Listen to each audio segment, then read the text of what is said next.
Awaken to the meaning of my heart, that to feel love and oneness is to live, and this, the magic of our golden change, is all the truth I know or seek, O sage.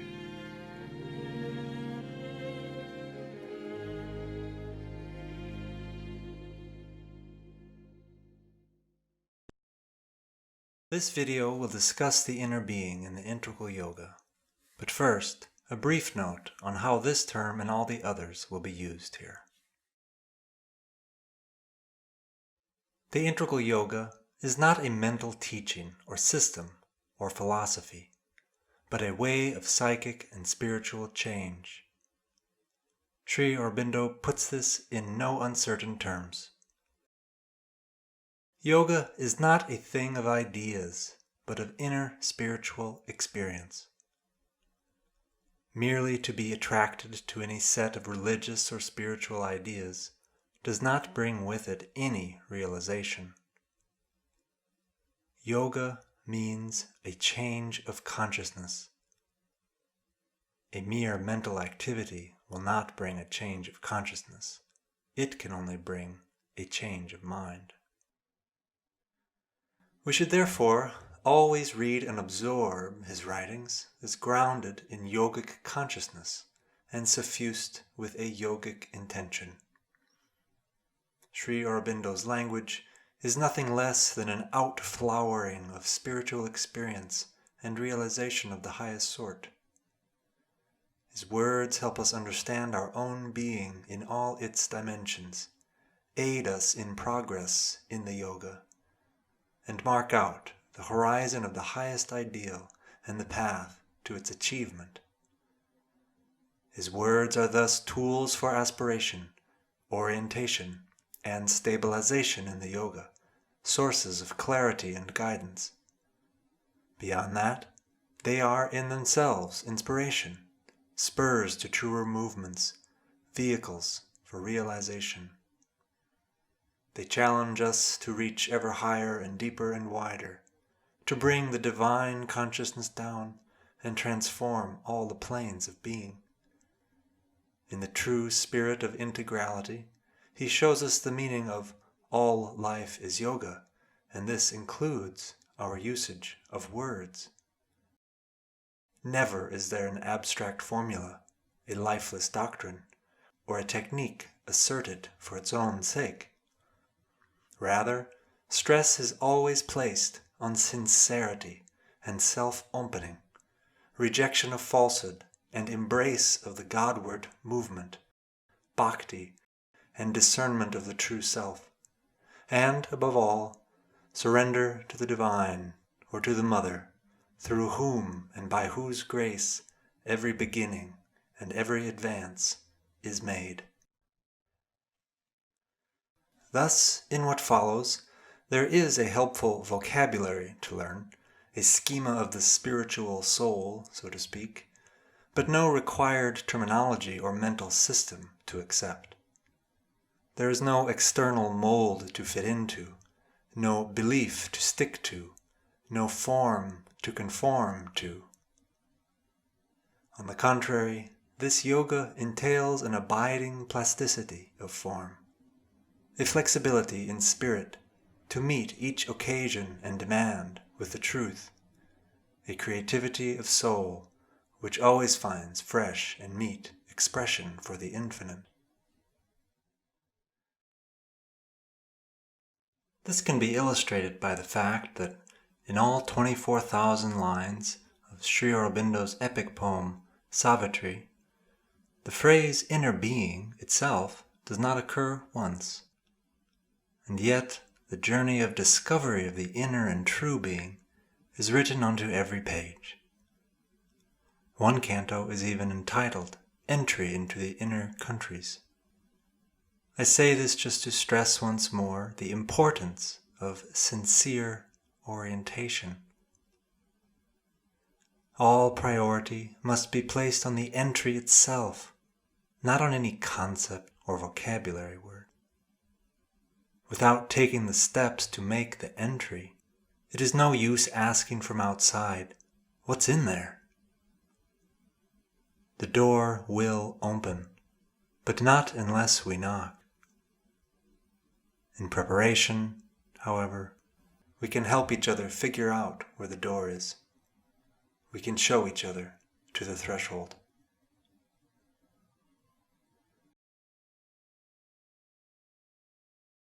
And so, in talking about the inner being in the integral yoga, the point is not to define it or teach about it, but to describe what is at stake in its realization.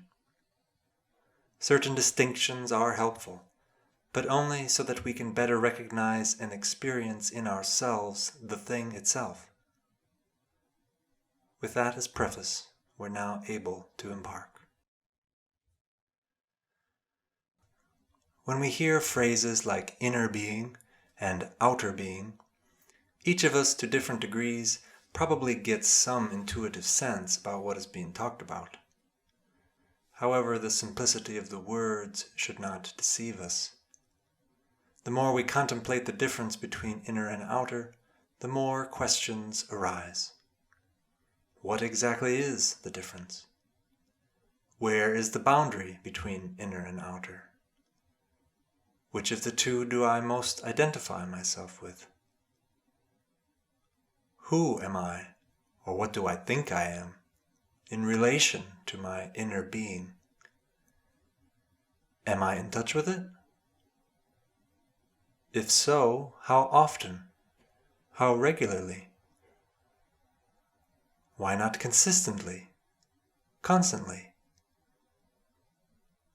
What would constant contact with my inner being even mean? Then, on the other side, whence this attraction to the outer being? Whence the strength of its tug? This deferral to the yelps and pleas of external nature and external self? Whence its dominance over my movements, thoughts, and troubles? Whence also the resistance of the outer being to the inward change? This simple heuristic of inner and outer sums up the starting point for the whole contemplative or spiritual quest of humanity. Note that it is not a matter of being introverted or extroverted. Those concepts only apply to the outer personality and are at best surface markers of acquired social habits.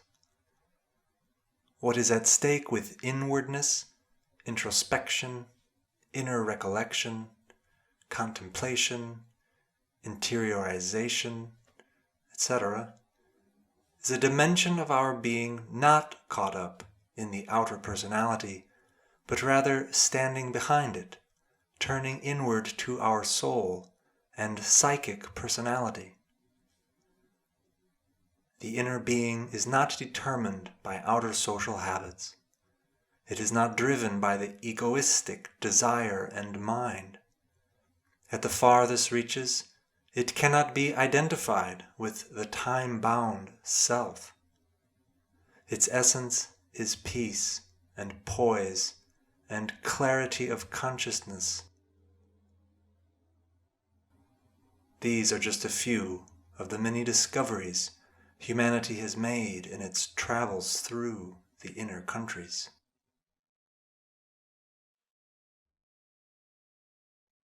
Discovery of the inner being, not the idea of it, not the concept, but the real thing, is the first step on any journey of spiritual evolution.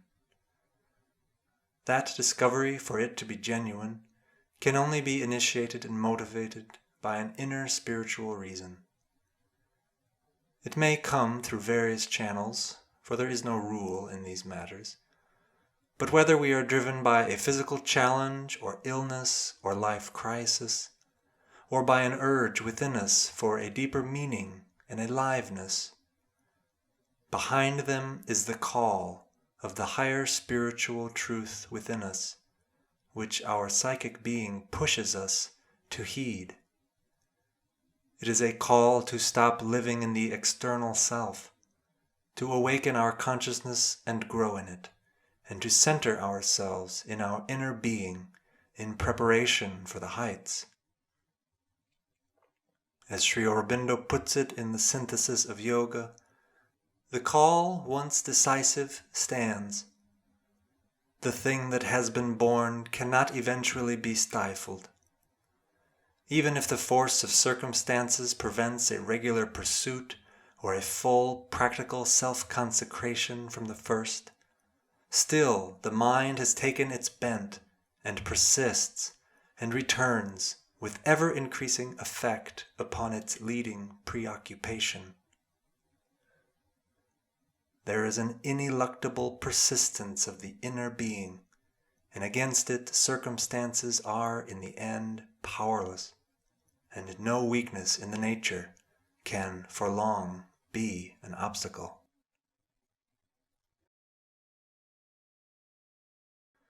Turning inward and growing within, of course, can be framed in countless ways, based on tradition or not, on visions spontaneous or taught, gleaned or self-discovered. It is not a matter of religion either, though every religion at its most genuine seems to advise us to live within, whether to find God there, awaken pure awareness, both, or something in between.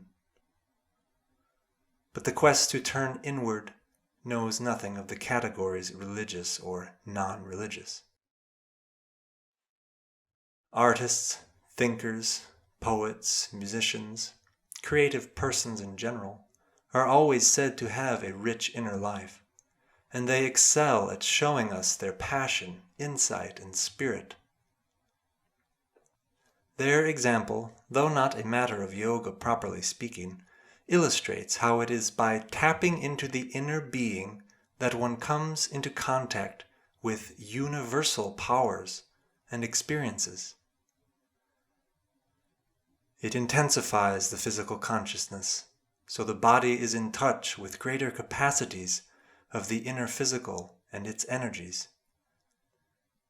It strengthens and empowers the vital consciousness, so that one's life force acts in touch with the inner vital, with a full comprehension of human ardor and luscious feeling. It heightens and enriches and diversifies and beautifies the mental operations, so that the mind is in touch with the inner mental and can weave with elegance, intelligence, and poetry. It pulls back the veil on mind, life, and body, so that they are, says Sri Aurobindo, in a more direct contact with the secret forces of nature. Through the triumphs of this inward movement, lives and creations are brought into a more universal and cosmic movement, a richer and more excellent expression of grand and rarefied life. Though not yogic, they still reach heights of possibility that far exceed what the mere individual is capable of. They tap into forms, ideas, energies that are trans-individual. At the origin of such enhancements of the nature is this focused delving into the expansiveness of self, stripping away the layers of habituated action and thought, the dross of unconscious conditionings, to find the authentic dimension where the being is at its most creative. It is to awaken to a consciousness within that comes to know the unknown, dwells in it, and makes it visible and manifest. In yogic terms, it is a progress towards our true personality in the cosmic divine.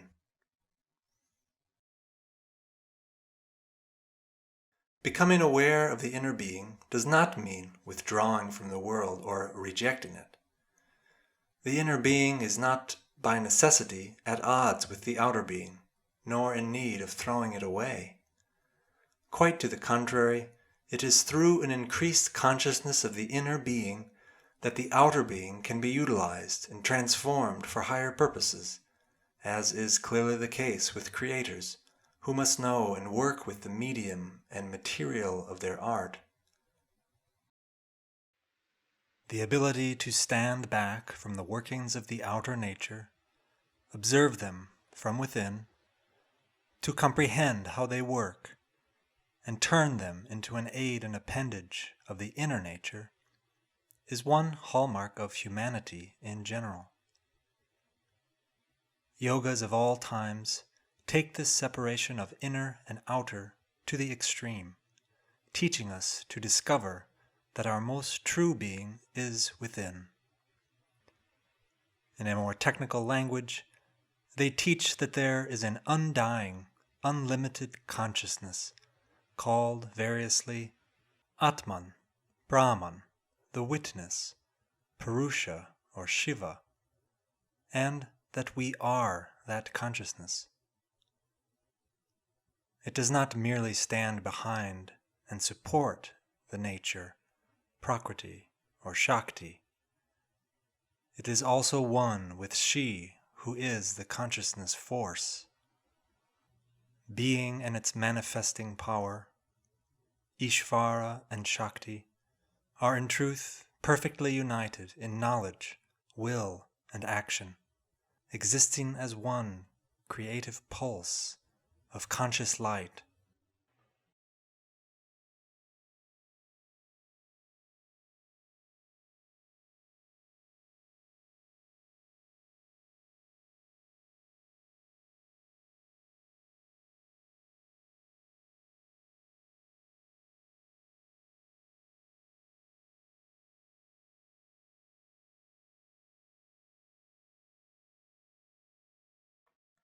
It is important, however, to remember two things here.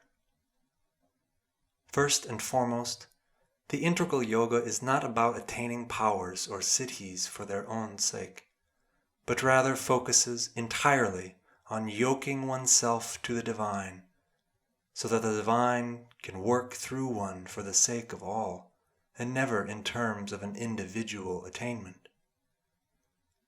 Secondly, the integral yoga is not a world-shunning asceticism, not a withdrawal into pure observing, dissolution into nirvana, or an absorption in the transcendental absolute, but a yoga of cosmic transformation, of the spiritualization of the earth nature, and above all, of the divinization of life. In many spiritual teachings, growing within comes with the instruction to turn away from sense attachment, to renounce the ways of the world, to disarm the ego's desires, and so on. All steps that are variously necessary along the path. In the integral yoga as well, there is the necessity of rejecting whatever remains stuck in the ignorance, whatever does not correspond to the aims of the yoga, whatever contradicts the deeper realization and call of the divine, all the tugs and pushes of the lower physical, lower vital, and lower mental ranges. Such features are concomitant with the quest to purify the nature. Their goal is to tear oneself from the hold of the obscurities, darknesses, difficulties, and impurities of the outer being, so that it can instead become a channel of the luminous and numinous. This means discriminating between what is transient and eternal, what is of superficial value, and what is of lasting or everlasting value. It means calling upon the will to make the psychic and spiritual change. These instructions are given so that we will purify our being, grow in awareness of the inner being and the spiritual self, and thus consecrate ourselves to the divine in our entirety, as an integral whole, which includes every plane of being, from the physical earth nature up to the supramental.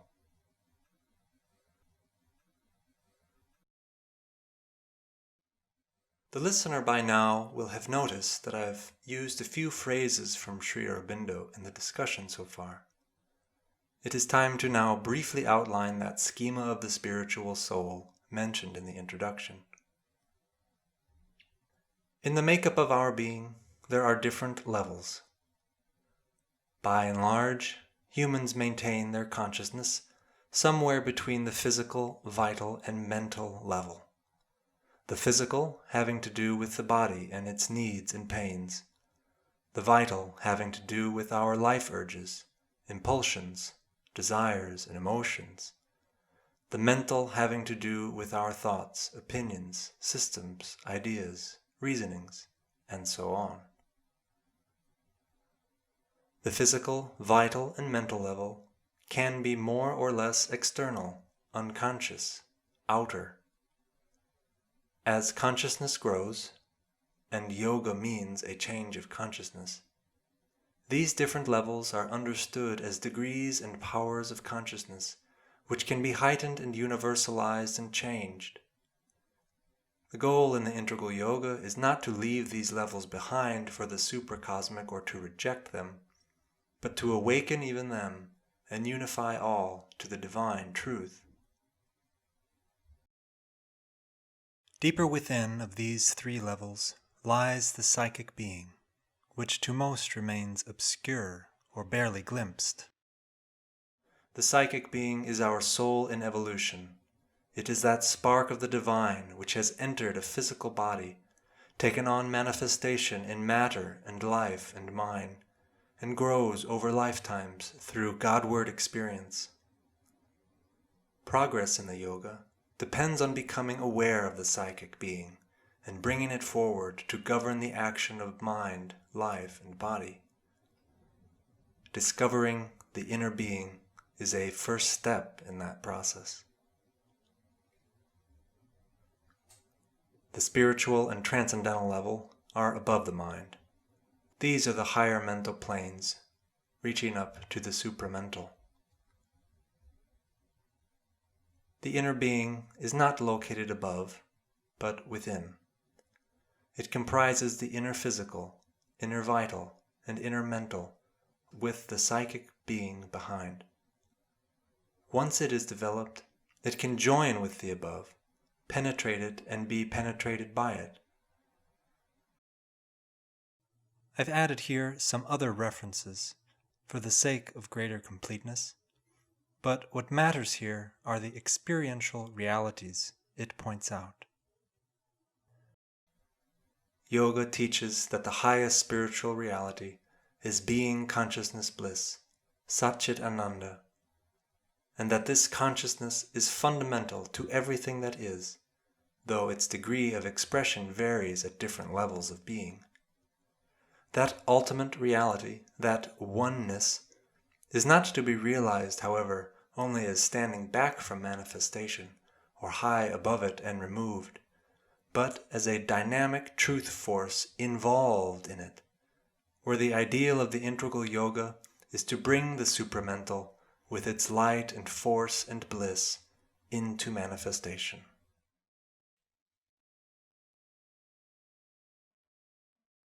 Beneath or behind our normal waking consciousness, then, there is a vast sea of activity, including the occult or hidden, the subliminal or subconscious, as well as the superconscient activity of consciousness.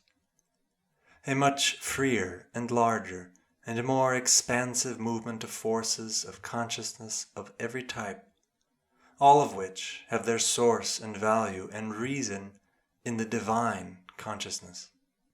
But it is only by awakening to these other levels that we become aware of their power and their play.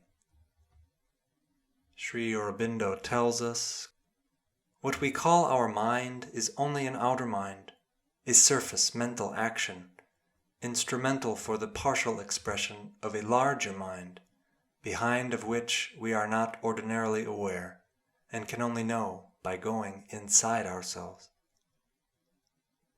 So, too, what we know of the vital in us is only the outer vital, a surface activity partially expressing a larger secret vital, which we can only know by going within. Equally, what we call our physical being is only a visible projection of a greater and subtler invisible physical consciousness, which is much more complex, much more aware, much wider in its receptiveness, much more open and plastic and free. He also tells us, the inner parts in everybody remain vulgar or become high, according as they are turned to the outward forces of the ignorance or towards the higher forces from above and the inner impulsion of the psychic. The outer being is what is caught up in ignorance, and, generally speaking, it is turned to the outward forces of the ignorance. It is thus full of defects, impurities, and imperfections. Normally it is something mostly fixed, sedimented, often inflexible and stagnant. It comes with a certain outward character, certain movements and tendencies, often stereotypical and following the general line. The outer being, for most, is that entire mass of unthinking habit which drives us into repetitive cycles of desire and consumption, of thought pattern. It identifies with the limited body and its small personal mind or ego, and so fears death. Its vitality is largely restricted to a set of narrow wants and minor satisfactions, though it suffer miserably to attain them. It sees in the world only what comes through the external senses, and does not feel things in their depth and secret touch. It is confined to the indigent corporeal range. As the name suggests, the outer being is superficial, obscured and partial, afloat in externalities that usually prove meaningless, and at any rate bring no lasting joy. It is distracted by falsehood, addicted and fixated to movements chaotic and blind. And though it struggles for some margin of control, it is largely pushed around by forces much greater than it, and suffers constantly from a belief in its own smallness and limitation. Rarely does it see piercingly into its own reality and chance. And yet, beneath or behind this outer being, something is burgeoning, something is yearning to come forth. Our psychic being and true spiritual self, and with it all that lies in store for a nature transformed. In the canto titled Kingdom of the Little Life, Sri Aurobindo puts it like this: all was an impetus of half-conscious force, a spirit sprawling, drowned in dense life foam, a vague self grasping at the shape of things. Behind all moved seeking for vessels to hold a first raw vintage of the grapes of God. On earth's mud a spilth of the supernal bliss, intoxicating the stupefied soul and mind, a heady wine of rapture, dark and crude, dim, uncast yet into spiritual form, obscure inhabitant of the world's blind core, an unborn Godhead's will, a mute desire. For this divine force to become conscious, for the supernal bliss to spread, for the Godhead's will to be born, the inner being must be awakened. It must influence and guide the outer being, so that it can make true choices, grounded in the one inner choice of bringing forth the soul in surrender to the divine. The outer being cannot change on its own, and superficial changes just rearrange the same limited, inconscient pieces. Only by awakening the consciousness and turning it inward, can the inner being transform the outer being and turn it into an expression of the true inner personality of the light. This is one of the great and prime purposes of the yoga. It is only possible by stepping back from the outer self to discover the inner self. The sadhana means to interiorize and concentrate upon this inner being, so that its influence grows as the grip of the external self and the ignorance loosens. Then the inner becomes reality, the outer more like a dream.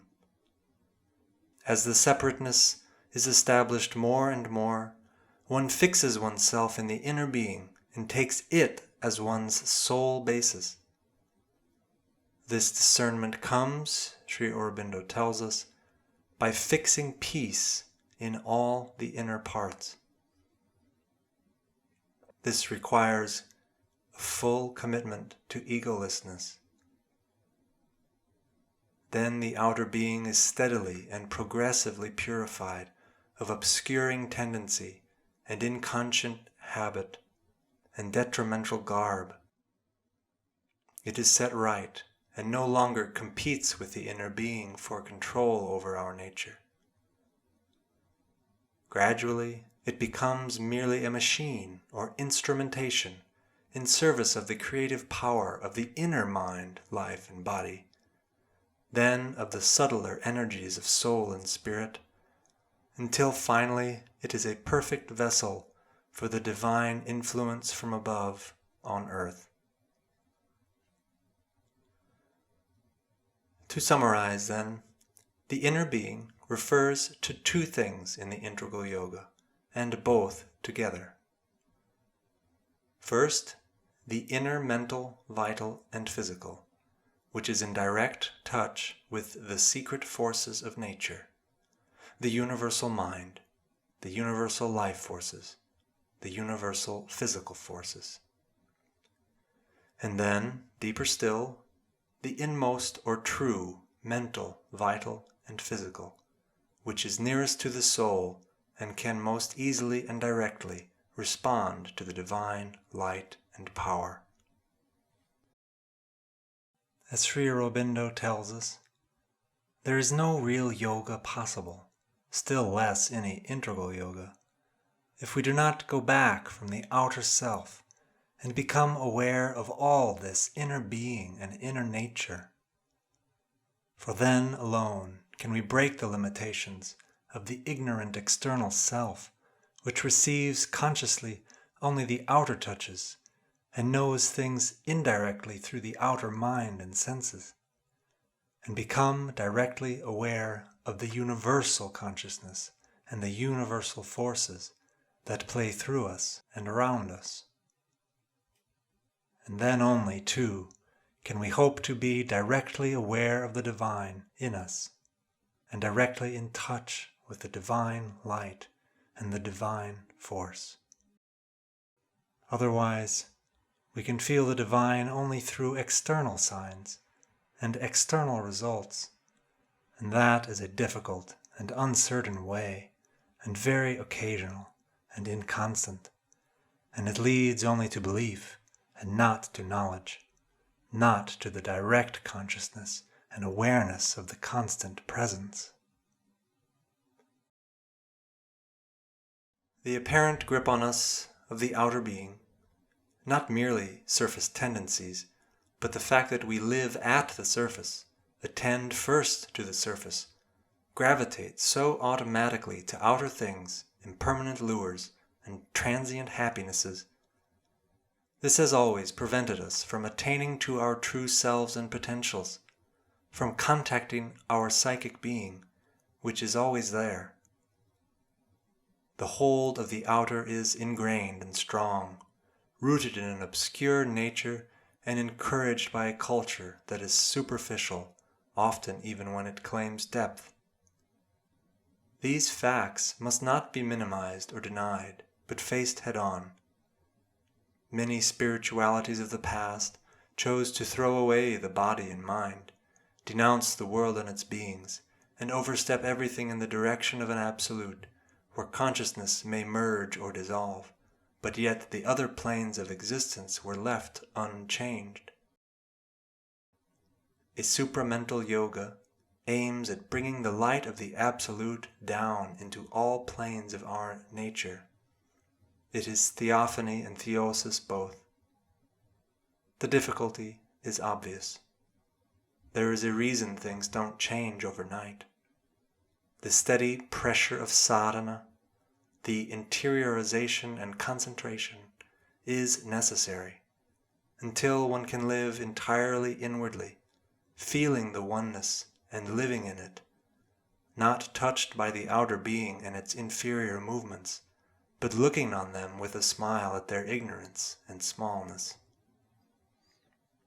As Sri Aurobindo writes, now speaking of the true being, the true being is the inner with all its vast possibilities of reaching and expressing the divine, and especially the inmost, the soul, the psychic Purusha, which is always in its essence pure, divine, turned to all that is good and true and beautiful.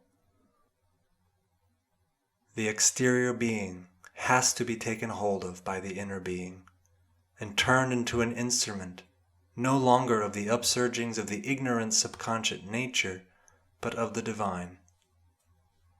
It is by remembering always that, and opening the nature upwards, that the divine consciousness can be reached, and descend from above into the whole inner and outer existence, mental, vital, physical, the subconscious, the subliminal, all that we overtly or secretly are.